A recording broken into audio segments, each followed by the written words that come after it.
Tiskoul et Mitzvot, 14e jour du Homer, veille de Rosh Chodesh Iyar, donc Bezrat Hashem, que des bonnes nouvelles.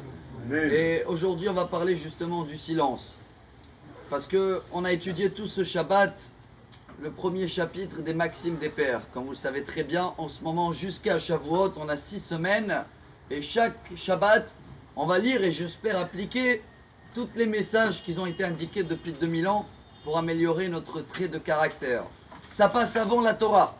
Derech Eretz Kadma la Torah. Le savoir de vivre, si on dit comme ça en français, c'est la préface de la Torah. Et bien il y a une Mishnah, une avant la dernière, qui nous apprend quelque chose de très beau, au nom de Rabban Shimon ben Gamliel.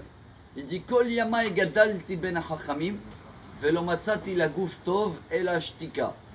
On va essayer de traduire. J'ai grandi toute ma vie entre les sages et j'ai compris le plus grand message. C'est le silence. Alors vous allez dire déjà on va parler moins, la vidéo j'espère elle va être un peu plus courte, mais c'est pas que dans les paroles. Le Hida, Rabbi Yosef Haim David Azoulay, il nous apprend un message extraordinaire.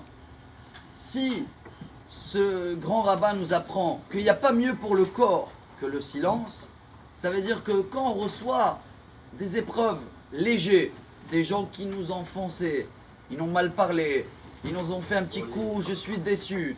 Si là je me mets au silence, je me tais et je ne me plains pas vis-à-vis de Dieu, j'ai évité des dégâts beaucoup plus durs pour le corps plus tard dans ma vie. Donc des problèmes on peut éviter de santé, etc. Donc oui, le silence, ça veut dire de ne pas se plaindre, de dire et pourquoi, et moi, il m'a fait, et je vais rentrer dedans. Si ça j'évite, je fais un silence d'intérieur, j'accepte ce que je viens de recevoir, et ben notre corps il va être beaucoup plus en bonne santé. Et ben je crois que c'est un message extraordinaire, surtout avec la paracha de cette semaine. On va terminer avec ça. Parashat Tazria Metzora, ça parle de tous les règles de la lèpre, comme ça on dit en français.